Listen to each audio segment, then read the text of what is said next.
Body language. Those silent, subtle, and often subconscious little gestures that tell us so much about what a person's really thinking. If only we could recognize and interpret them.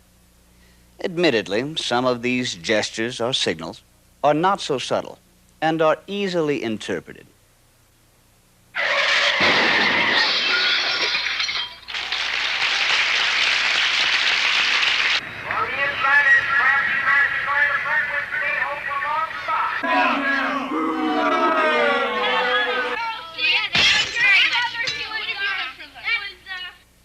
We've all seen these before.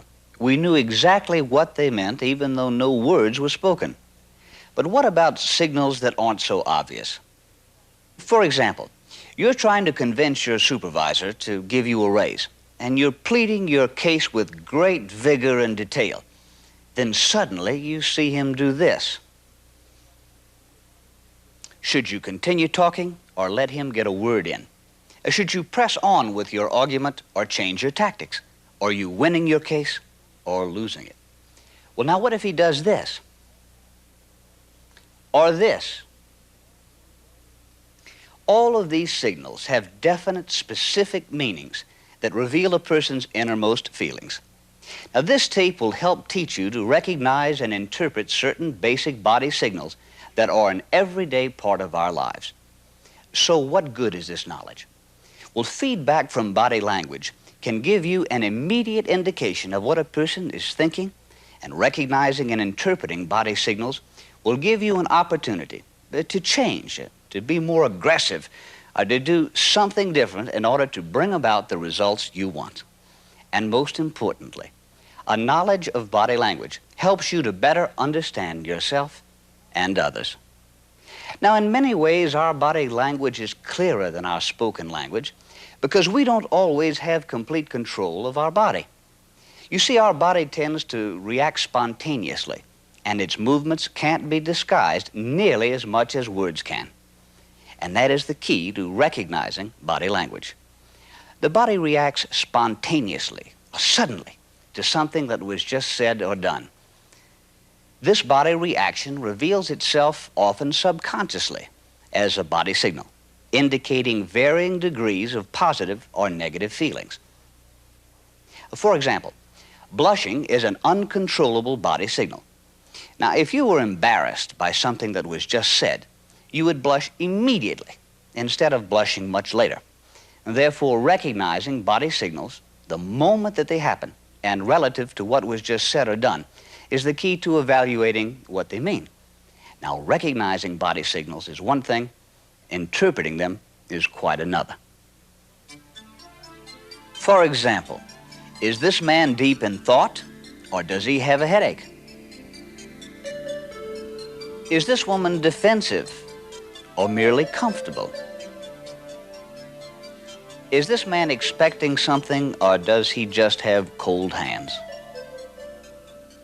With these body signals, as with every other one you will ever see, a good rule of thumb is to assume that the signal is meaningful, unless through observation or conversation it is proven otherwise. Also keep in mind that when body language is the result of basic human biology, the signals are the same throughout the world. For example, it is human nature to shield our eyes from strong light, dust, or wind. Similarly, when this woman closes her eyes, it is an unmistakable sign that she is shutting herself off, not from sunlight, but from verbal abuse.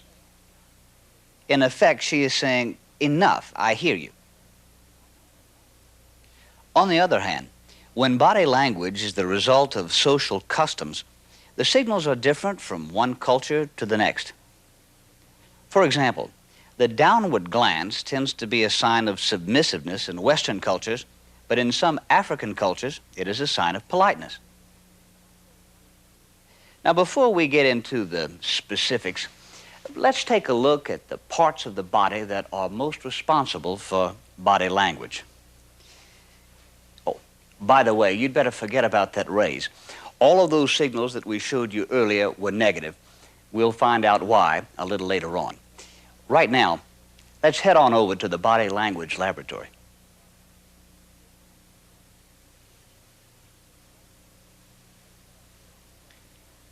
This is where we learn many of our secrets. To help us out today, I would like to introduce you to Clyde. Clyde is a good friend of mine and our resident expert at illustrating body language, even though he is a dummy. Nothing personal, Clyde. To begin with, let's talk about the head.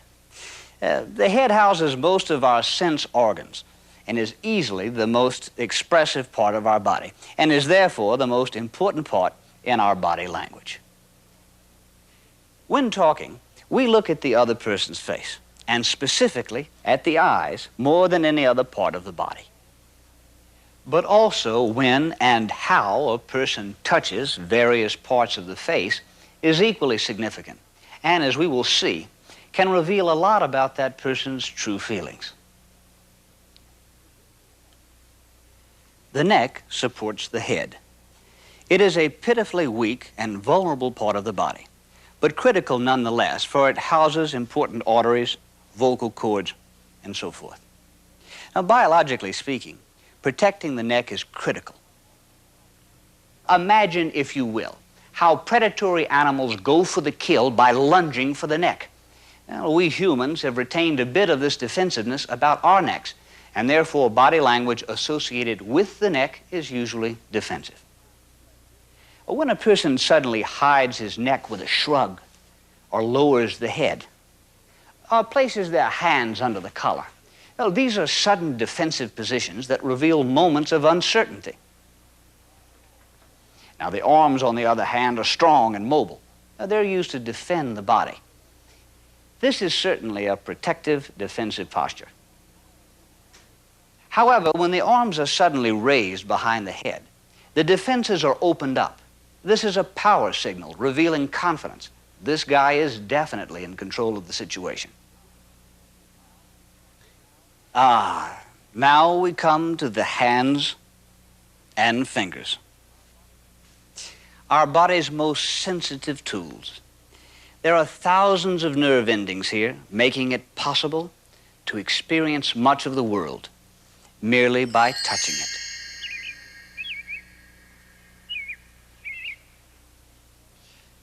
We express ourselves with our hands.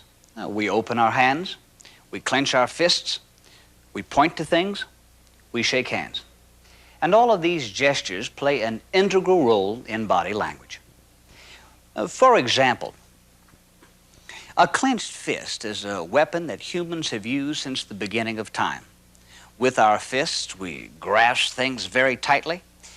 We shake it in order to threaten someone. And yes, we also hit with it. Don't worry, Clyde. A clenched fist usually reveals pent-up emotions, either aggressiveness or defensiveness, and is a sure sign that the person is in an uncomfortable state of mind. The chest, or trunk, is also important. It is most responsible for our posture, and our posture often reflects our true feelings. For example, it is difficult for an excited person to slump, just as it is difficult for a depressed person to stand up straight and keep his body alert. And now we come to the pelvis, the great taboo zone of our body. Yes, it also plays an important part in body language. Because many emotions and feelings and urges originate here, it has the capacity to communicate our most secret messages.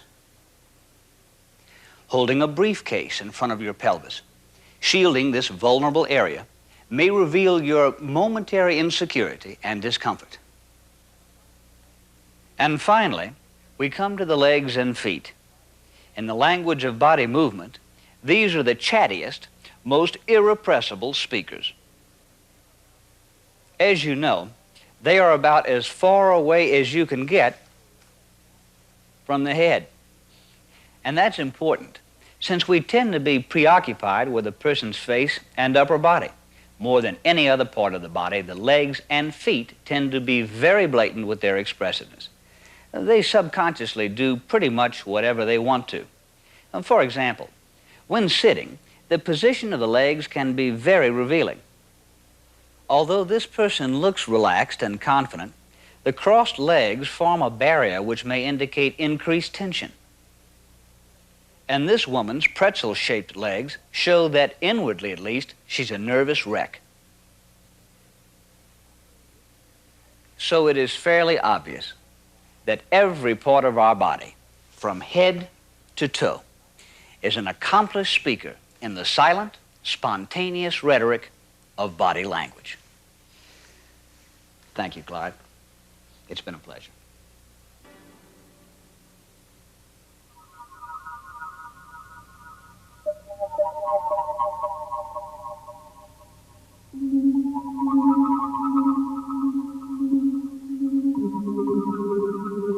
Did you ever wish that you could look into a crystal ball and tell if someone were lying to you? Why, I see a man on TV selling a unique clinically tested hair growth remedy. Is he telling the truth? And now, I see a late-night TV used car salesman. Is he really honest, John?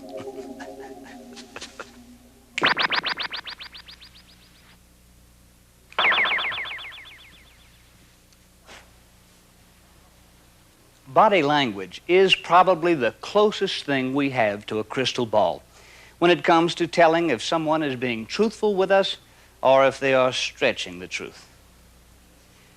Generally, when an individual is honest and open, his or her body signals will reflect this mood by opening up and exposing parts of the body.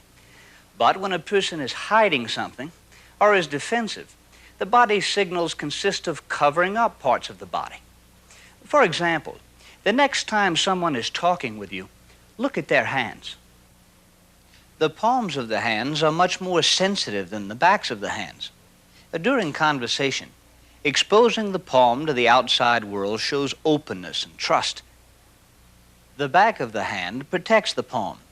When it is turned toward a person during conversation, it is a protective gesture revealing a defensive attitude. People who gesture a lot with the backs of their hands are usually protecting their true feelings or concealing something. The body language of concealed feelings is a body with arms folded, hidden hands either clenched or stuffed in pockets, or eyes that avoid looking at you square in the face, or eyes that are hidden behind a hand, or even eyes that blink a lot. People who are concealing something tend to squirm or make tiny body shifts much more frequently than those not trying to hide something. As false words emerge from their mouth, the natural tendency is to cover them up with a hand. A refinement of this signal is the hand merely touching the mouth, or even the nose. On the other hand, the body language of openness or honesty consists of movements that open up the body. In a sense, the person is saying, I've got nothing to hide. Gestures are usually made with open arms and hands. Men will frequently even unbutton their coats. Eyes will not wander. They'll remain comfortably focused. When listening, people with an open mind will often display their trust by bending their head to one side, exposing the neck. However, if something occurs to disrupt the harmony, the head will immediately pop back up to protect the neck.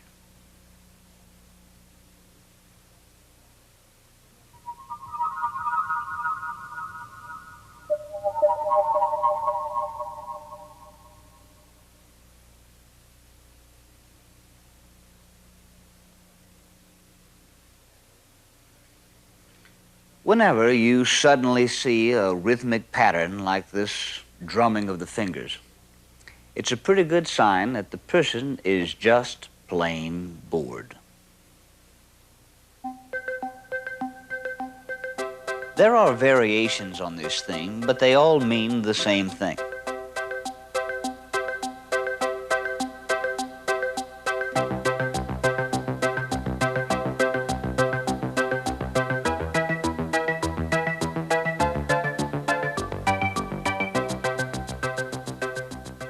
each of us has our own characteristic non-rhythmic pace.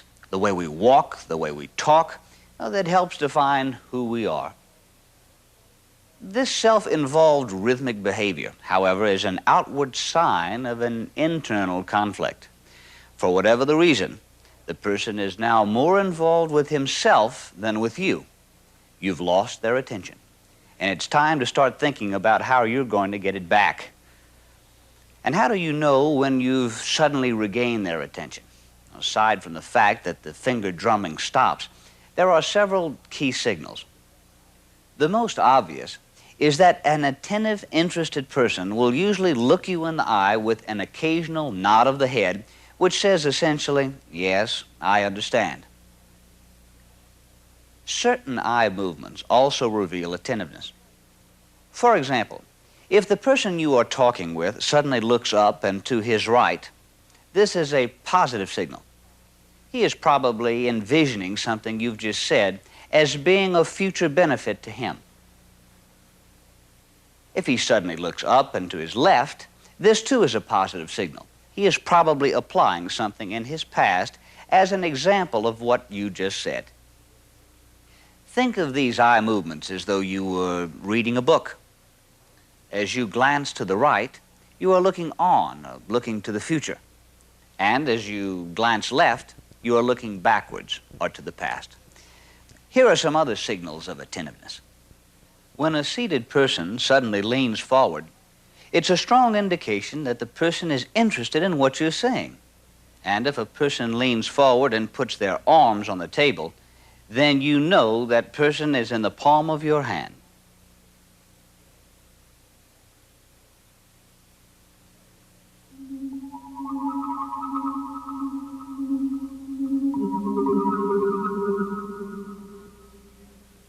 Okay, fine. You have their attention. But now, how can you tell from a person's body language whether they agree with you or don't, whether they accept you or they don't? Acceptance signals tend to be harder to read than rejection signals. Because once a person agrees with you, for the moment anyway, they are no longer a threat. You no longer have to win them over to your way of thinking.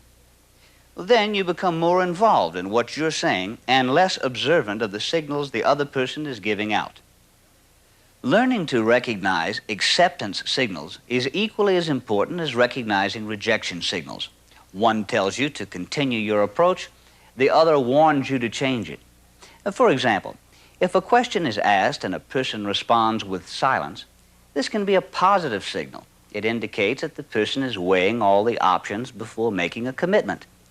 Even though the eventual response may be negative, that moment of silence indicates the person could have gone either way, and perhaps a little more persuasion may be all that is needed to change their mind.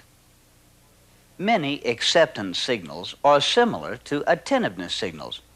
A nod of the head, leaning forward, touching you or anything belonging to you, are strong acceptance signals. Touching the jaw or chin with a hand or anything held in the hand like a pencil is also a positive signal of acceptance. And when touching turns into rubbing, that is a very positive signal of acceptance. But don't confuse touching the chin with touching the nose. When a person touches their nose, it is a classic signal of disagreement or disbelief. And if they rub their nose, it's even a stronger negative signal. Now, don't get carried away with all of this. Keep in mind that a lot of people just plain have itchy noses, and recognizing and interpreting signals requires a little practice. This is a scratch. This is a negative body signal. Other signals of rejection, disbelief or disagreement, tend to cover up or protect the body from incoming information.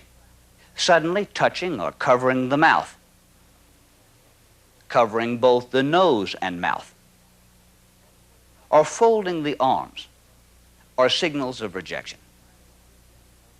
A raised eyebrow signals strong disbelief. Also, leaning back, squinting, and shaking the head, whether they're done in quick succession or by themselves are all negative signals of rejection. But remember, although sometimes a simple gesture may be enough to tell you that a person is irritated, more often it's the accumulation of subtle signals, spotted at the moment they occur, that paint that unmistakable picture of rejection.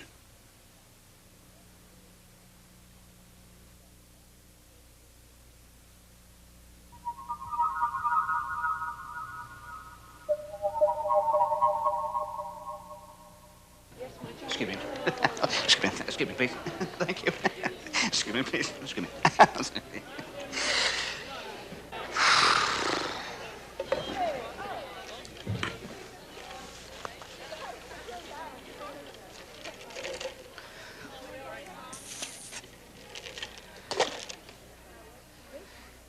How many times have you seen it? A person sits down in a theater and immediately throws his coat on the empty chair next to him. Human beings, like most animals, have this habit of continually marking their territory. Each of us has our own invisible bubble of space that moves with us wherever we go, whether standing in line for the Saturday afternoon matinee or milling about waiting for the bus to arrive. And we often subconsciously maneuver ourselves to maintain about 1 to 2 feet of space between ourselves and others. Additionally, about 4 to 6 feet is the optimum distance between two people for effective communication. If it's more than that, simple distractions can easily disrupt the flow of information.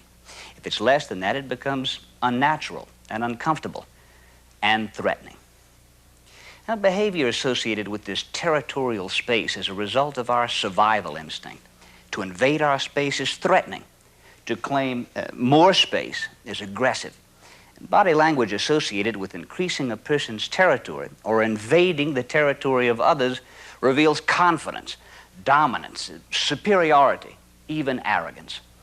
These are the signals of power. A leg simply draped over the arm of a chair, or a foot placed on a desk, is an expansion of territory as blatant as Napoleon's march across Europe. In the world of body language, these sudden signals illuminate moments of confidence and superiority. Sometimes we expand our territory by placing personal possessions beyond our rightful space, like that coat on the theater chair, or like the subordinate who violates her supervisor's space by placing papers on her desk. Once again, an invasion of territory that reveals confidence and aggressiveness. When one person suddenly stands up and literally speaks down to another, they are assuming a power position. Not only have they moved into the other person's space, but the heightened position also communicates dominance and superiority. However, the body language of power is not confined to signals relating to body space. A confident person tends to sit or stand very erect. Their head may be tilted back, exposing the throat. With their nose in the air and their chin out, they are literally challenging all comers. Here, confidence borders on arrogance. With very confident people, there are relatively few hand-to-face gestures. Well, that's not to say, though, that the hands are completely inactive. For example, if a person suddenly touches his fingertips together, it's a sure sign of confidence. Women often do the same thing, but usually in a less obvious position. Generally, the higher the hands are held, the more confident and in control the person feels. And if you've ever sat across a desk and looked at someone through the picket fence of their fingers, you'd better know what you're talking about, because you're up against an extremely confident person, one who is in absolute command of the situation. As we've seen before, if a person suddenly leans back and places their hands behind their head, this too is a definite power signal. And while their body is literally open and defenseless, their body language is saying, I need no defense. I know I'm right, and my position is unassailable. Now, keep in mind that this signal could also mean that the person is seriously thinking about what you are saying. Another power signal. a person puts their hands on their hips. Just like every football player you've ever seen, waiting on the sidelines, anxious to get in the game. One hand or both hands on the hips, while standing or sitting, can be taken as a challenge. It's an indication that the person is committed to a goal or to an idea that they strongly believe in. You can take it as a positive or negative signal, depending on whether you agree with them or not.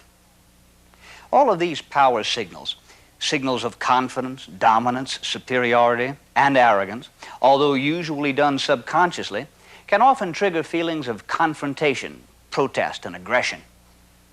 Some other power signals. The boss points out an error with the back of the hand predominantly displayed.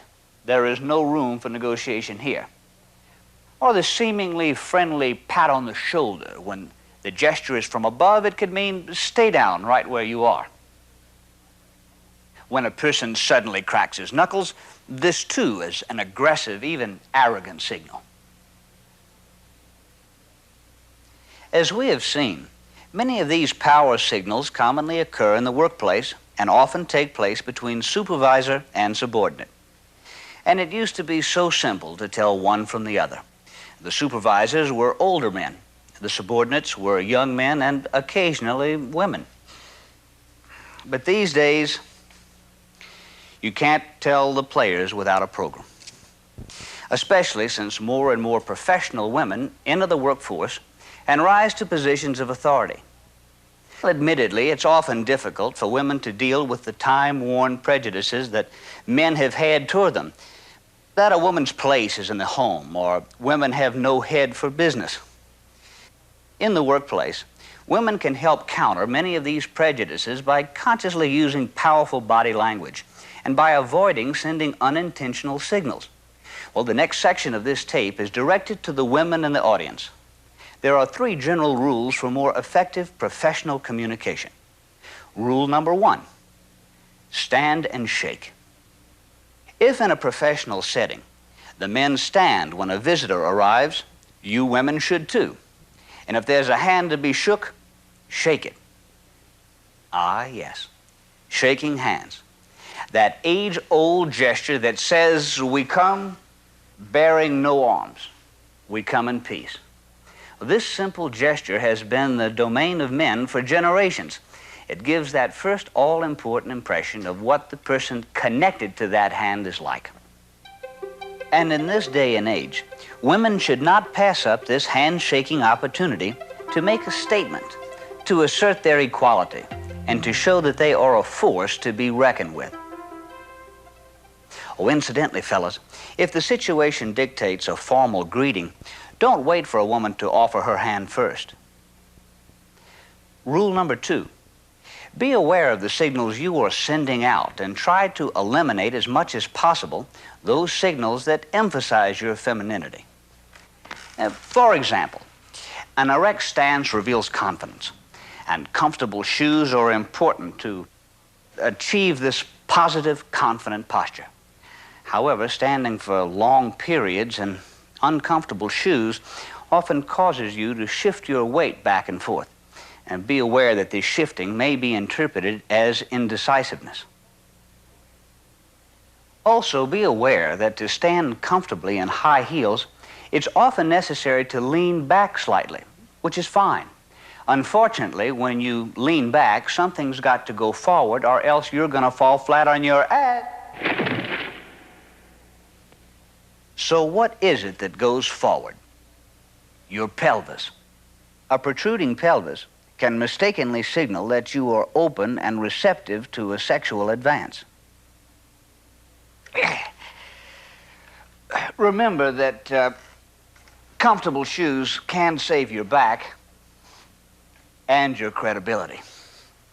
Other gestures that should be avoided are those associated with preening. You know, people who touch themselves a lot usually like to be touched by others. It's a fact. Women, when you touch yourself by frequently adjusting your hair, clothing, or jewelry, whether you realize it or not, you are sending out signals that you also like to be touched by others. this may accidentally invite trouble.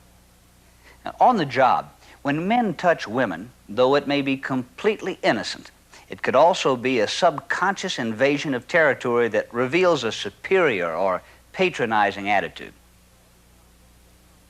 And so we come to rule number 3. Be aware of the signals you receive, and particularly those signals from men that reveal dominance and superiority. Many of these signals we've seen earlier on this tape, the signals of non-acceptance and the signals of power. However, when a woman receives these signals from a man, the signals often carry the added meaning that the man is not taking the woman seriously. Studies show that women are interrupted by men much more frequently than men are by women. If it happens once, it's rude. If more than once, it may indicate that the man believes his opinions are more important than those of the woman he continually interrupts. This is just the sort of situation where conscious use of body language can really be effective. And men, you can use this technique too. Use the universal symbol for stop. Look the offender dead in the eye, say, "Excuse me," thereby demonstrating your own good manners and superior breeding. And then go on and make your point. This technique may be used repeatedly, even on the same boorish offender, and may safely be used on peers and competitors. A tip: don't try this technique on your boss.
Can we get to the part of the tape we've all been waiting for? I mean, you know what I mean. Hey, can we talk? Okay. You're at the mall, right? And absorbing the scenery. This beautiful chick walks by. Hey, come on. Is she available or what? What a drag. You've got to go over there and talk to her and blah, blah, blah, blah. Hey, is there any way that we can tell if she's really with you?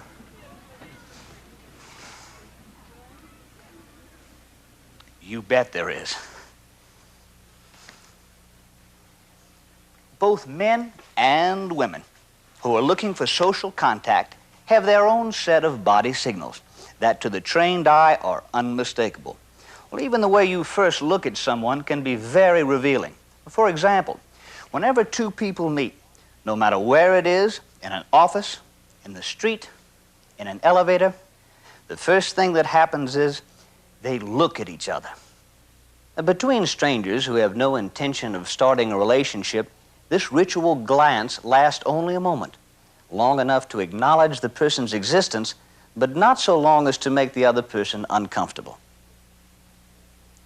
This ritual glance is extremely important, for it carries with it the statement that the two see each other and that each respects the other's privacy.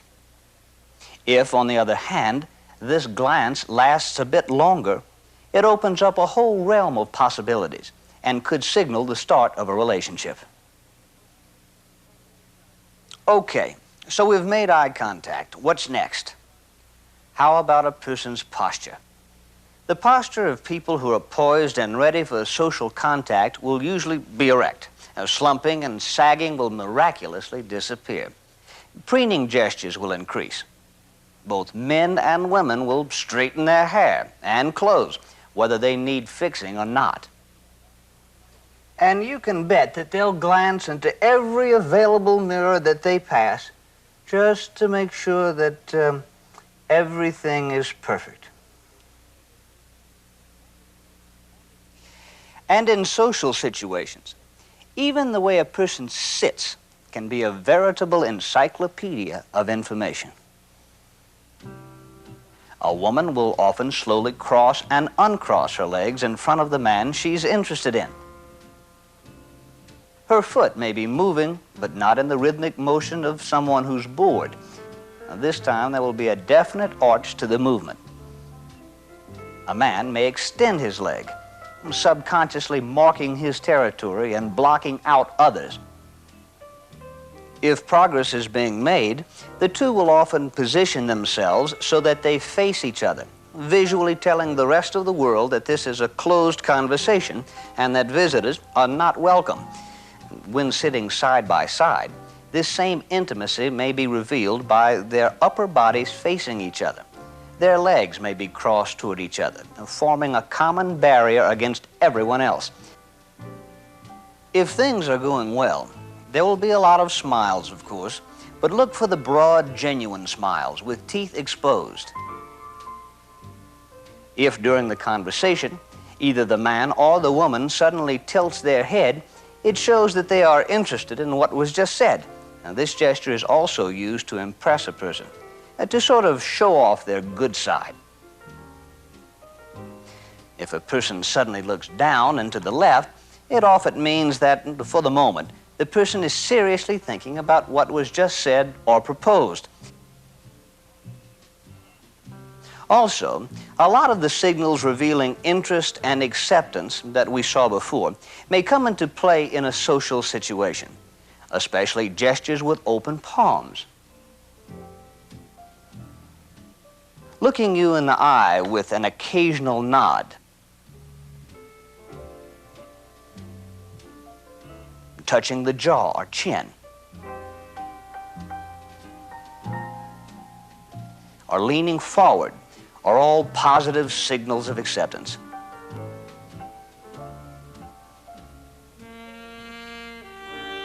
If, on the other hand, the two aren't hitting it off, you'll notice quite a different picture. A person's posture will more likely be closed with knees and feet together. Arms may be crossed. Hands may be clenched. And fingers may be drumming. The smile may be strained, a sort of half smile with no teeth showing, and it will quickly fade. A bite of the lip signals hesitation toward what is being suggested. The seating arrangement may be farther apart. Chairs may be opened up, a definite invitation for others to join in. Or if seated side by side, upper bodies will probably not face each other, but will be more erect and vertical, and legs may be crossed in opposite directions. And if you notice that your companion becomes more fascinated with her watch than she is with her conversation with you, you'd better realize that the relationship has fizzled, because watching is the classic signal of boredom and impatience.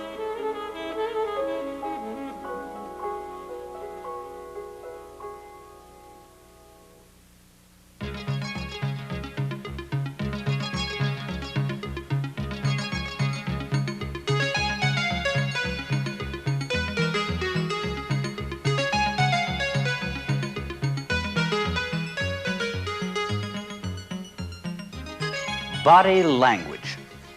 Those silent, subtle, subconscious little gestures that tell us so much about what a person is really thinking. Whether the setting is business or social, between friends or strangers, over 60% of the messages sent and received during person-to-person encounters are nonverbal.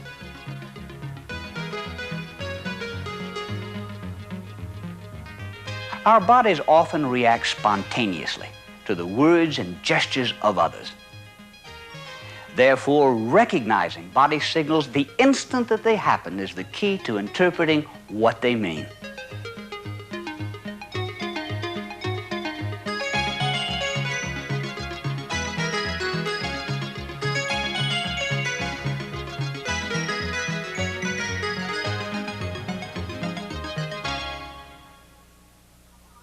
Body language is full of intrigue and mystery, and it has a direct application to every phase of our lives.